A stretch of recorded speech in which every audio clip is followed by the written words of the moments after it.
And they seen a lady in the pool when she was kind of wearing a bag over her head when she was in her swimming lessons, and they were kind of like, why was she wearing a plastic bag over her hair?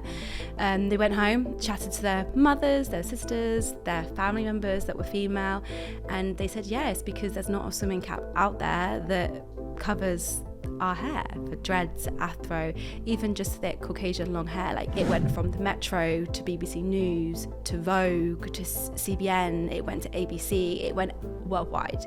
And we were able to go through the appeals process, and thank gosh now we are approved and they can use our caps in the Olympics. In Paris, hopefully you will see someone sporting a soul cap. I will get there. Someone will be wearing a soul cap in those Olympics. It doesn't matter who's around you, as long as you know exactly what you're going for. That's the most important thing.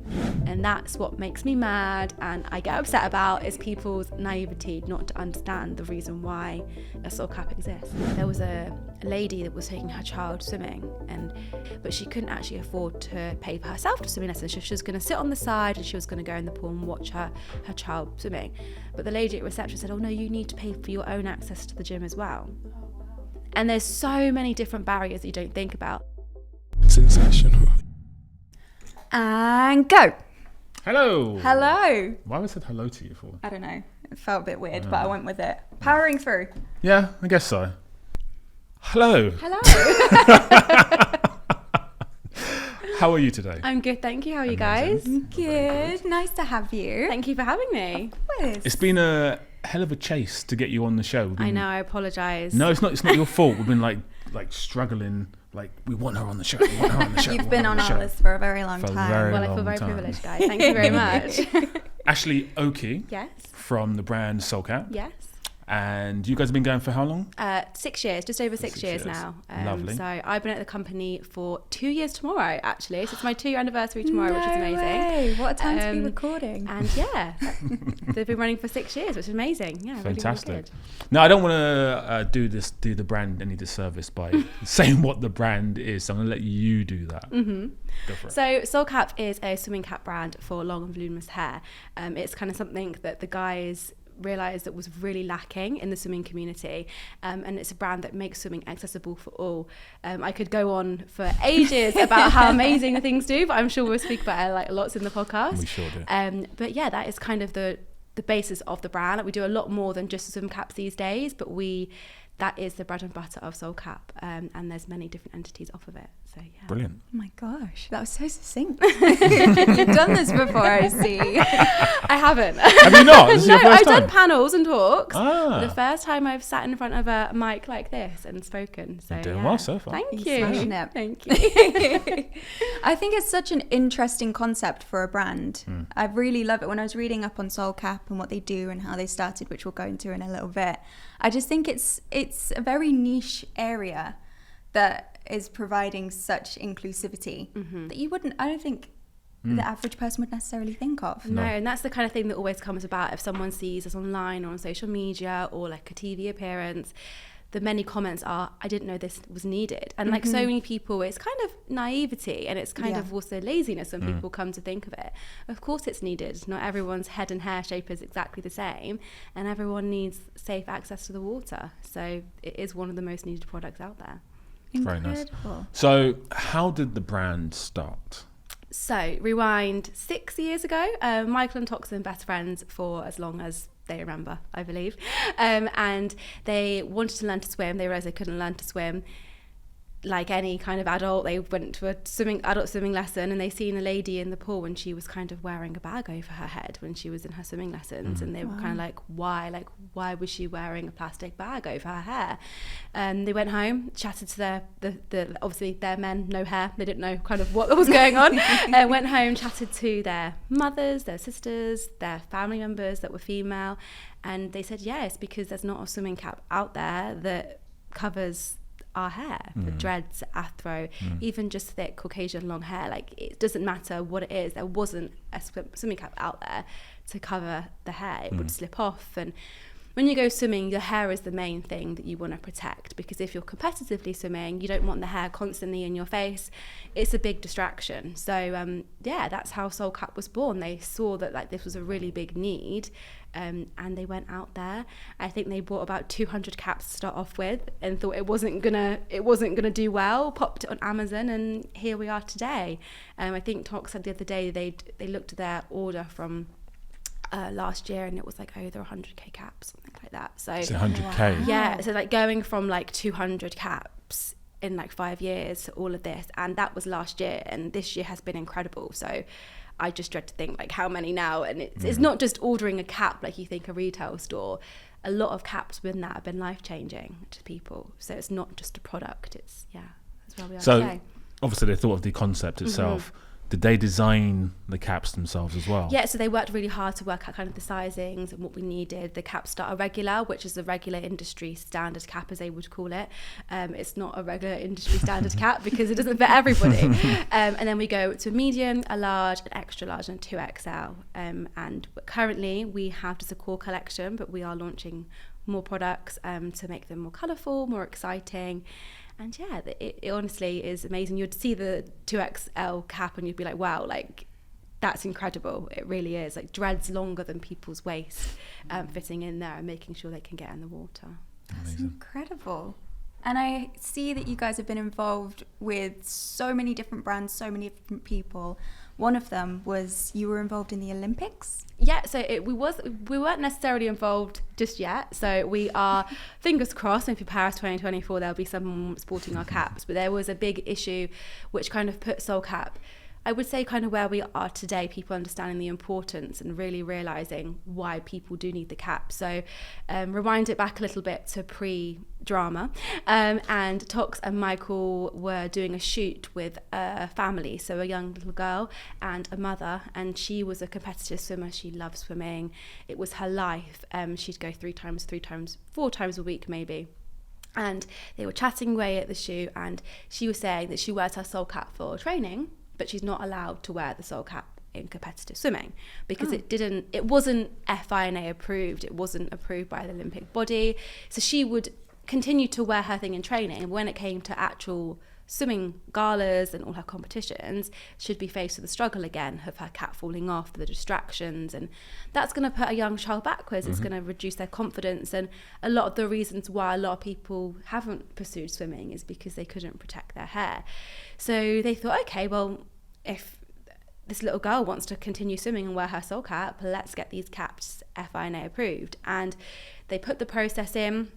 I think there was one question, it was like, is the cap fitting the normal shape of the head and all this kind of thing? So they put yes, because you automatically assume that means, has it got dolphin fins on the top of it, and is it really colourful and crazy? And ours was just a bulk standard silicone cap, like it wasn't, like it had nothing hanging off of it. FINA came back and rejected Soul Cap and said that it didn't kind of fit the natural form of the head. We don't understand why people would have need, it's never been needed before, so why was it needed? The question falls, why was it never needed before? It's because people that wanted to use a swimming cap, they couldn't use a swimming cap, so they never thought they could have the access. That's why Soul Cap were kind of there. And they thought, let's go down the appeals process. That apparently there was no appeals process right at the beginning, and it just continued rolling, and they didn't really know what to do. Didn't know where to go with it, where to flow, so kind of left it a little bit. It went out to the media around the same time as the George Floyd incident, so there was quite a lot going on. We know everything was heightened to the extreme there. So as soon as the bit of the media came in, it was like, this is not okay, this is not okay. It went from the Metro to BBC News to Vogue to CBN, it went to ABC, it went worldwide. And from that moment, I think the guy in charge of FINA got an email from many people kind of saying, what are you playing at? And we were able to go through the appeals process, and thank gosh, now we are approved and they can use our caps in the Olympics. Touch wood, in Paris, hopefully you will see someone sporting a Soul Cap, and if not Paris, we will 100% have someone. I think it's LA next, isn't it? I believe we will 100% have somebody there.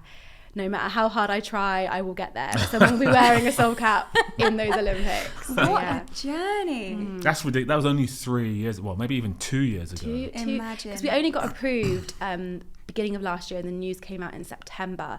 So just over a year ago, and it was hard because you've got to think you're doing something to change people's lives, and people aren't agreeing with that. And it's difficult. It is really difficult to kind of comprehend why, but we got there in the end. We did get there in the end. I'm glad you thought that, because a lot of establishments stick to their rules from like 100 years ago. Yeah. You know, the world's moved on quite significantly in 100 years. Definitely. You probably got to think like who was sat on that board and probably why they didn't. They probably didn't even swim themselves, you know. They probably didn't, never had a hair on their head. So they don't understand the issue. But, you know, like you just need to sometimes not put yourself in their position, but realise the accomplishments that have come from it, and like where you are because you've pushed it so hard to change the narrative. Nice. I love that. Absolutely. So I'm going to ask a very geeky business question. He's got his glasses on today, ladies and gentlemen. Geeky glasses. So when the brand was formulated, did they basically make sure that no one could copy? Did they patent the brand? No. Oh no. No. And there is copycats out there. There is, and there always will be. You can go on Amazon and you'll be able to find a copycat. And I think that I wouldn't say it doesn't bother us as a brand, because obviously it will bother anybody. But I think the important thing that everyone has to know about Soul Cap is we have a mission behind what we do. And you could sell a pair of, I don't know, plimsolls, and then one brand will go bring them out. But the person that started them made them for a reason. They'd done it for a core reason, and that was to provide help to maybe an underserving community, or just like Tom's, for example. They'd done that amazing thing when they'd gift a pair of shoes. Someone would go and make espadrilles, but no one would ever have the same mission that they did. And I think that's really important with anything in business you do, that you might not patent it and people might have copycats, but as long as you hold back your core values and exactly why you're doing something, there's no problem in doing it.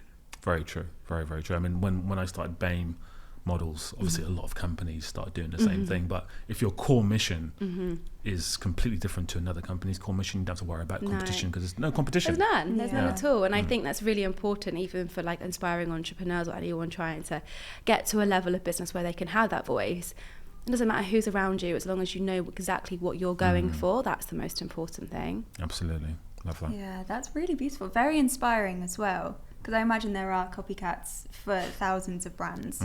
And just knowing that your root cause, you've got your 2 feet on the ground, you know what you're doing, you know that you're there for a reason. Yeah, definitely. Drives it hugely.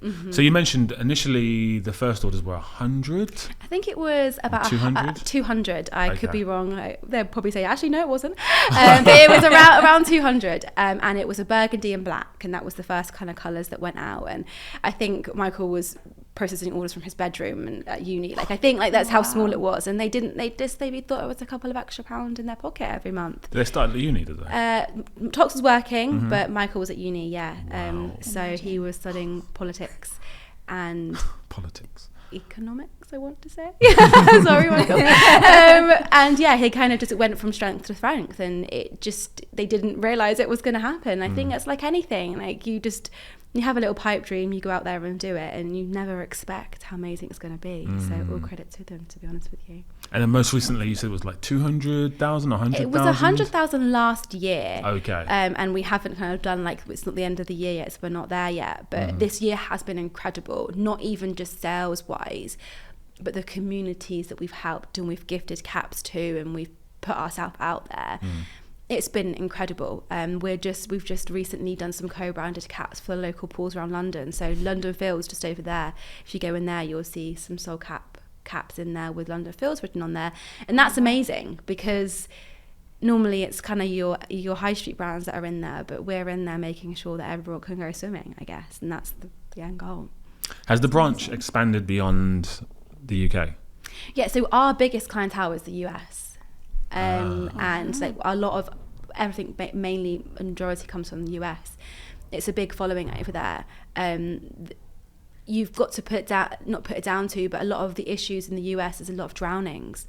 We worked with Brooklyn Triathlon a few years ago to supply caps for them for their triathlon, and the main thing was he wanted to work with us because there were so many young black kids in the community that were drowning, that didn't know how to swim. And it's not even just a swimming cap, but providing the actual equipment so someone can go and they can go swimming. So yeah, US is a big thing. We're worldwide, we do everything worldwide. We had some amazing people take some of our caps to some children in Mozambique. We had them in Jamaica. Little boys that really wanted to learn how to swim, and some amazing swim school here took the caps out to Jamaica. So yeah, we're everywhere. Like, there's not one corner of the world we would neglect in any way, shape or form. Fantastic. How do you bring a brand from the UK into international territory? Is it a pain in the arse, or is it quite easy, or how do you guys find it? Well, if you're talking about since Brexit and the custom rules, it's been a pain in the bum. But apart from that, no, it's good. I think the good thing about us is we work so closely with people in the US and in Jamaica and things like that, and there's so many links here in the UK that connect us with those kind of people. So you're always in conversations, you're always talking to people, and there's never any time that you feel like it's a struggle, because we're very fortunate how it just flows. The conversations are the same here that they are over there. They're the same struggles, they're the same issues. If you're talking on a customer basis, so sorry it hasn't got there in 7 working days, blame FedEx, not me. But everything's the same mission. Like, as we say, the same mission is there worldwide. Like, there's not an issue here that isn't in the US, so it's easy to convey everything to everybody. Amazing. I love that.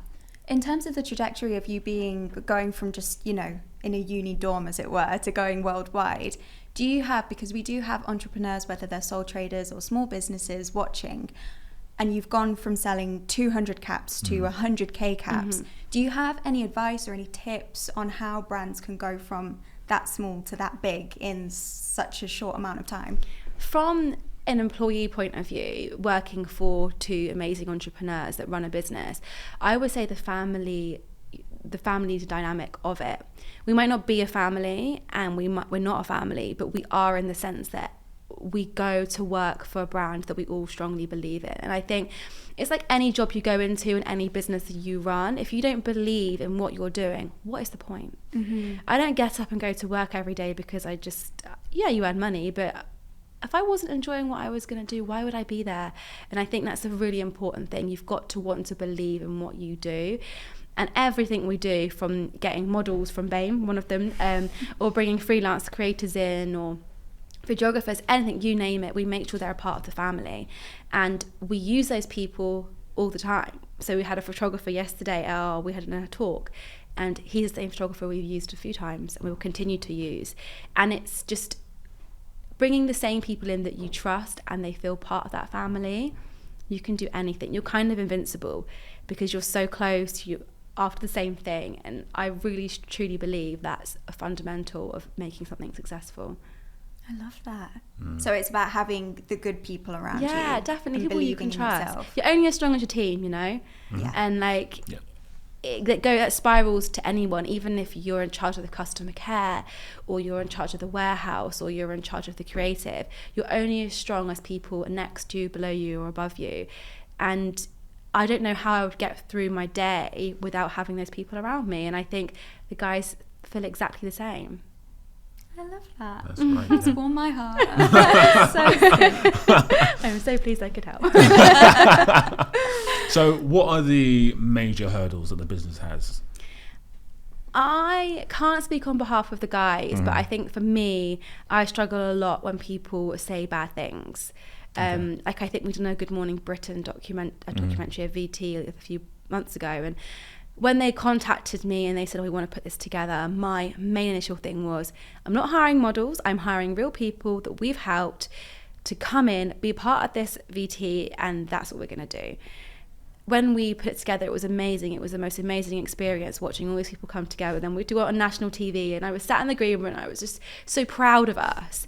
But then after it went live, and then I go on Twitter and I see comments about, why do people need this? And that's the really big hit back, because it's such a niche product that people seem to think people don't need, and I struggle with people's naivety and thinking that people don't need it. And like that's my struggle on a personal level, is people's not understanding of why someone would need this.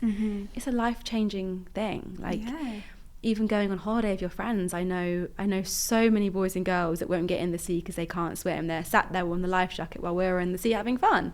It stems down to so many reasons. It's not just black and white in thinking, oh yeah, they can't compete in the Olympics. No, it's not like that. And that's what makes me mad and I get upset about, is people's naivety not to understand the reason why a Soul Cap exists. How do you personally big question. No pressure. how do you personally get yourself past that negativity? Looking at all the good that we do. Okay. For every one negative comment, there's 100 good comments. Exactly. I love that. Okay. And it's trying to make sure, it's like anything you do there. I think it's just like everything in this world. The internet is a dangerous place, and you'll see a comment on something and you'll think, oh God. But it's putting yourself out of that and realizing, hang on a second, yeah, this guy might be peed off, but he doesn't understand it, but we do. And it's just getting yourself back in that positive mind space and pushing forward. Is that also the mindset in terms of making a successful business? Because obviously there's I think consistent so. small little cuts or negative things that happen that you have to get yourself past every day. Yeah, I think so. It's just being strong and remembering, getting back to the original point, why you're there, what you're doing, why you need to be there, and not letting them bring you down. And that's advice to anybody, like young, old, male, female, anyone in the world, like just knowing who you are and pushing forward. Love that. What's the actual goal? I mean, what's obviously making money is fantastic, but I guess you guys, the mission here is to bring about positive change across the globe. But what's the end goal? Because obviously with any mission, because I know with BAME we had a clear mission, which is to get rid of the term BAME, and eventually the government have done that, which is really cool, and I like to think that we helped do that. But what's the goal with you guys? To not necessarily be the biggest swimwear brand in the world, but to be the best. And like that doesn't mean the best because we earn the most money, because we have as many customers as everyone does, or it's to be someone that people look at and they inspire.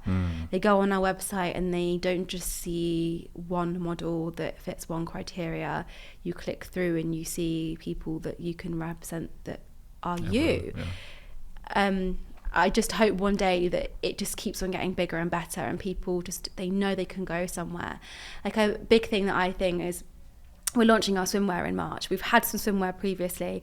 It was like a trial and error to like see people's reviews where we can improve. And when we originally done that a couple of years ago, the main thing was we were going to start at an extra small and we were going to finish at a 3XL. That's unheard of 9 times out of 10. Like people start at a small and they finish at a large, and that's just how it works. But for us, we want to make sure in every single product we make, it includes everyone right from the very beginning. And that for me is just proof that we are trying to be the best. We're not just trying to be just some bulk standard swim brand. We're there because we want to. Like even some of our goggles, they have customizable nose bridges because not everyone has the same size nose, you know? Wow. Like there's so many things that you just wouldn't even think of that put such a halt to someone's journey, that we just want to make sure that right from the very beginning it's there and it's ticked off. See, I love that expression, we want to be the best. I think a lot of people are scared to admit that. To admit that, to say and it shouldn't that. be. It shouldn't be at all. No. Like if you want to be the best, just say it and put it out there, because you want to be the best. Like, there's nothing wrong with that. Nothing wrong with that at all. It's like what you said earlier about knowing what you want and knowing who you are. I think a lot of that comes into it. I think when people are a little bit unsure about sort of their next steps or their end goal, for example, they're hesitant to kind of be like, we want to be the best. But I feel like with Soul Cap, you guys are so enriched in what you do, and you know inside and out exactly what the goal is, exactly where you are, exactly who you are, and that really shows, and that confidence is like unparalleled, and I imagine it's going to be very inspiring. I feel inspired. Thank you. It's quite a British thing as well to not say I want to be the best at something. It's very much like, I just want to polite and humble. And I think a lot of people need to just have that confidence within themselves to say that,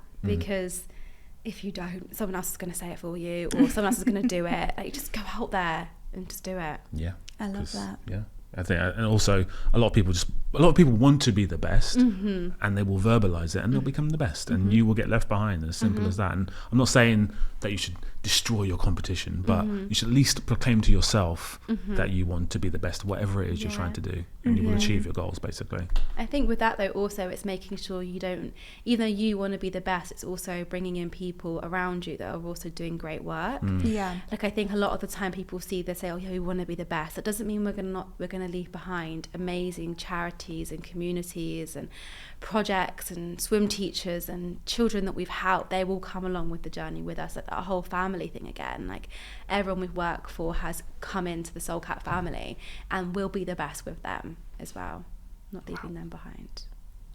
I'm obsessed. I'm not gonna lie to you, I'm just like sat here like, okay, wow, keep talking please.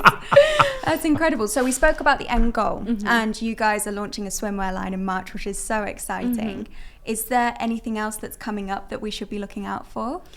Lots. We really want to dig deep into like toddlers and kids. Like, Soul Cat is a brand that a lot of the issues, we've been doing some amazing research last year with a company called Studio Exception, and they kind of really delved deep into kind of why, the main question why blacks don't swim, and that was the whole thing. And we really dug deep into that, and a lot of the issues start from very young, is because the parents didn't swim, they didn't take their children to swim, or the grandparents didn't swim, so when they looked after their grandchildren, they didn't swim, and it's kind of like an inherited issue, and that's one of the main barriers. So why aren't we focusing heavily on the toddlers and the kids?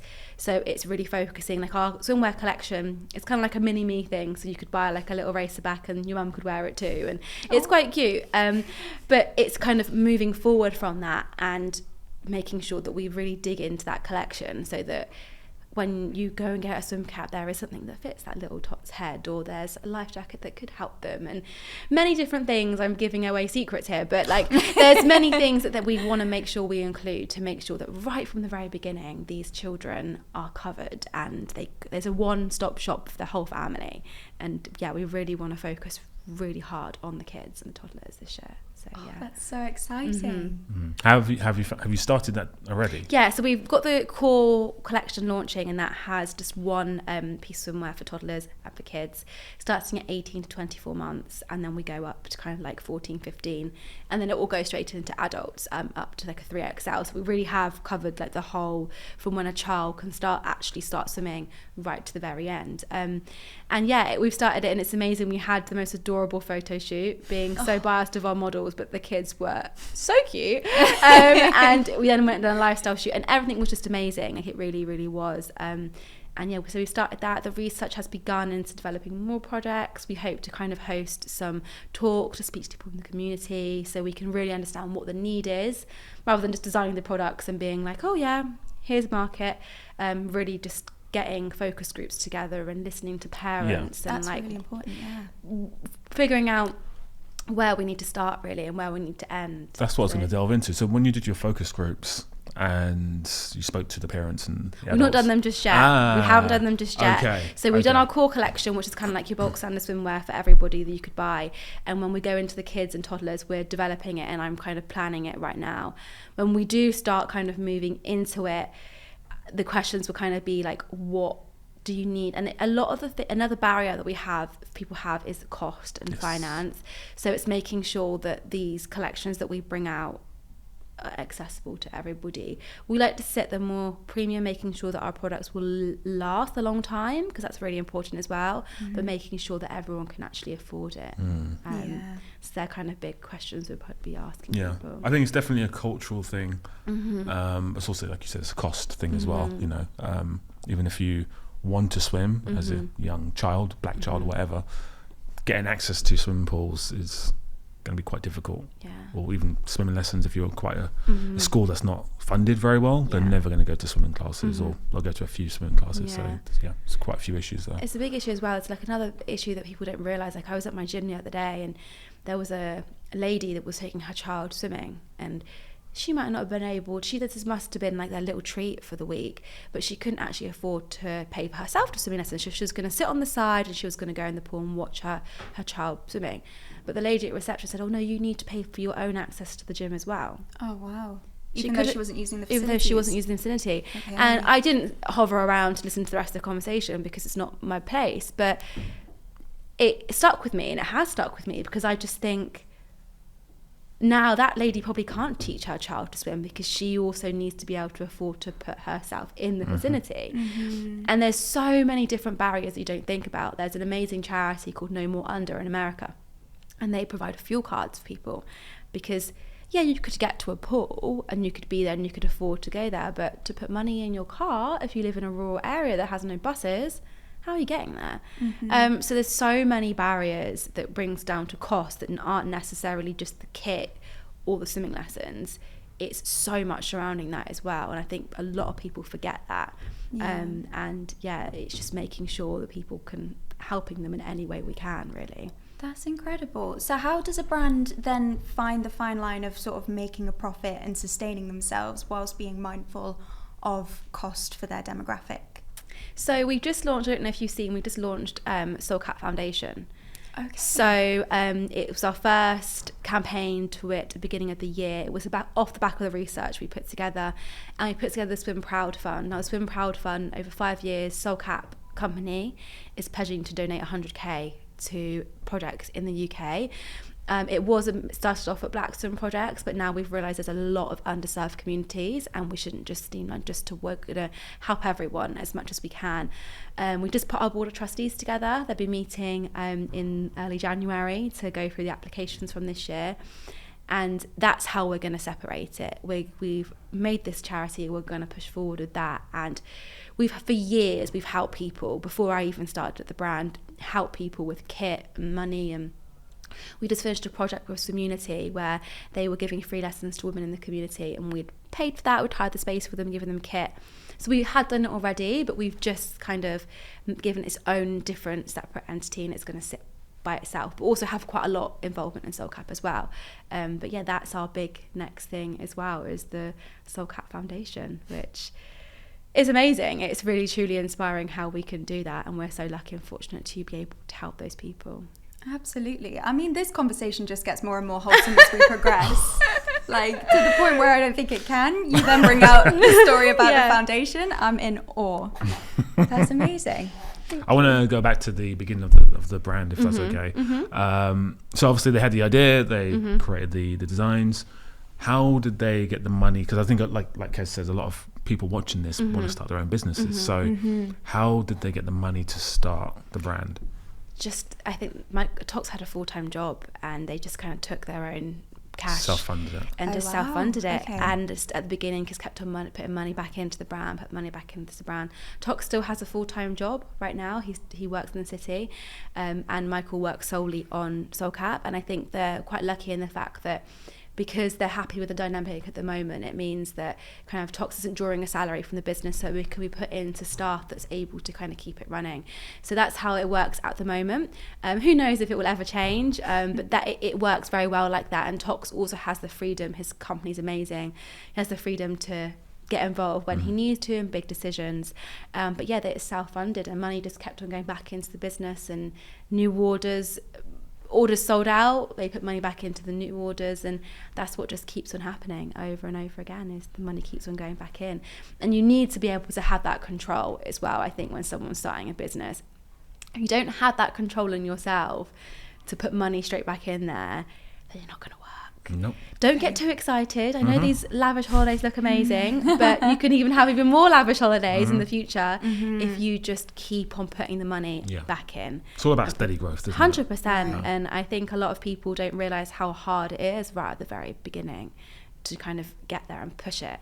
But they've done it fantastically, and you couldn't fault how they've done it at all. I think a lot of people see fast money nowadays. Like they see social media people, stars, making loads of money really quickly. Yeah. Whereas business is all about steady growth Definitely. and building those blocks to get to the top, basically. Slow and steady wins the race. It's the most basic saying, Yes, but yeah. it's the most true.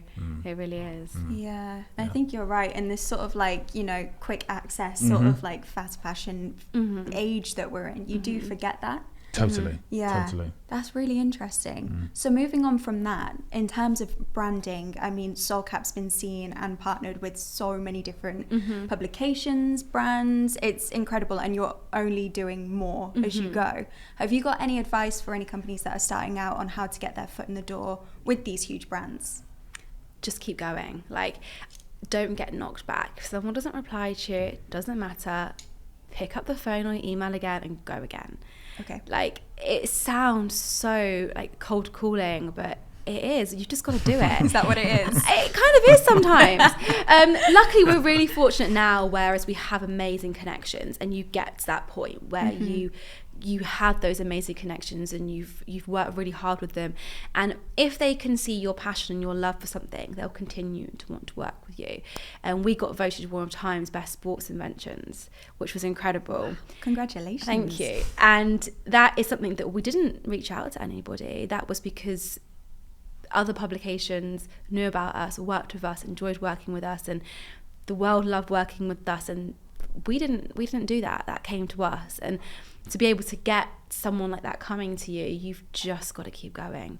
Don't give up. Don't get knocked back. Like the negative comments we said, don't get knocked back. Just keep going, keep going, keep going. And it seems so simple, but if you really are passionate and care about something enough, you've just got to keep going. Like you really do.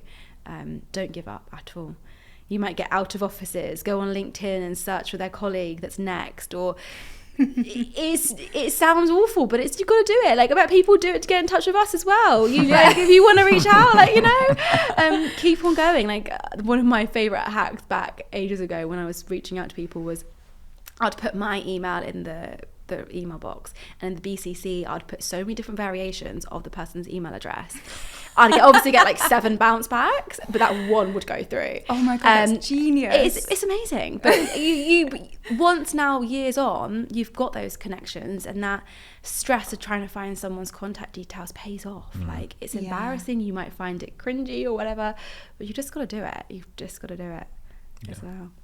Amazing. It's all those hours of or minutes of time that you put into things that you don't realise are going to pay off in the future. That you need to do. You just have to do them. There's no way around it. Like the bullet. Yeah. I think people forget that as well. They're like, oh yeah, I'm just gonna do it for like 5 minutes, and if it works, it works. If it doesn't, it's like, keep going. Like, They'll get a bounce back, and they'll be like, that's that then. Whatever. It's dead. Yeah, it's dead. Yeah. But Oh my gosh. Well. Here we are. I feel inspired. I don't know. I'm ready to start my own business with like zero knowledge. I don't know what it's going to be, but best believe I'm a persevere. Hey, you can do Soulcap Part 2. yeah. So I'll be a copycat. Yeah, you might not get as far. We've got some fans, but I could never. Could you imagine? Honestly, thank you so much thank for you for joining us. having You've me. been incredible. You have, Thank indeed. you. Thank you so much. And I mean, where can people find you guys? Soulcap.com. You can shop directly worldwide on Soulcap, and then also Instagram and TikTok, and all social medias are Soulcap official. So Just type in Soulcap on. Yeah, just find us, follow us, and engage with us. See what we're up to. We've got some really exciting, inspiring things coming up. A lot of stories from some proud projects will be coming out online. You can find on our website also all the research we've done and kind of like the real barriers. If you want to know and educate yourself, you can do that on our website as well. Fantastic. Any charities or foundations you want to plug? So there's one I'm loving at the moment and very inspired by is a company called Open Minds Active in Bristol. The lady Maggie is doing the most incredible work, but there's also loads more. There's some Unity.